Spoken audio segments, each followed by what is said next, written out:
Pernahkah kamu merasa hatimu disentuh saat berdoa? Atau tiba-tiba merasa tenang di tengah kekacauan?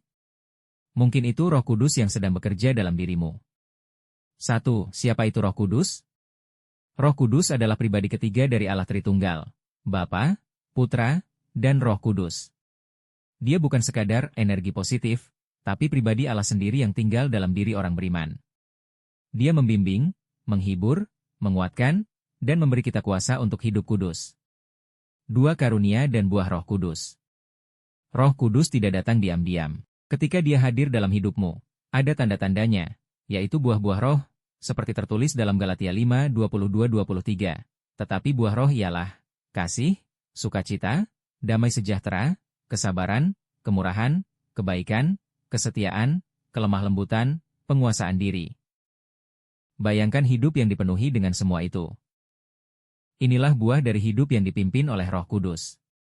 3. Bagaimana cara hidup dalam Roh Kudus? 1. Berdoa dan minta bimbingannya setiap hari. 2. Baca dan renungkan firman Tuhan. 3. Hindari dosa, karena dosa memadamkan karya Roh Kudus. 4. Ikuti gerakan hati nurani yang membisikkan kebaikan. 5. Bersyukur dan bersukacita, karena itu tanda bahwa Roh Kudus bekerja di dalam.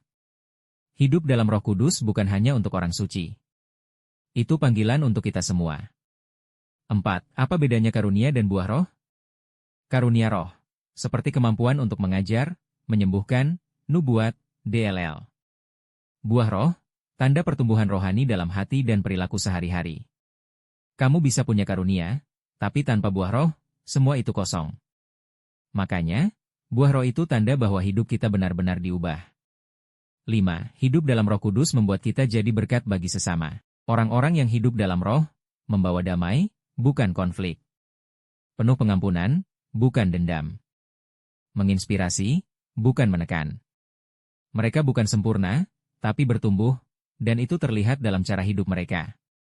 Jadi, yuk buka hati lebar-lebar. Biarkan Roh Kudus bekerja dalam dirimu. Dan biarkan hidupmu dipenuhi dengan kasih, sukacita, dan damai. Jangan lupa follow akun ini untuk terus bertumbuh dalam iman bersama. Orang dengan tangan terlipat kilauan.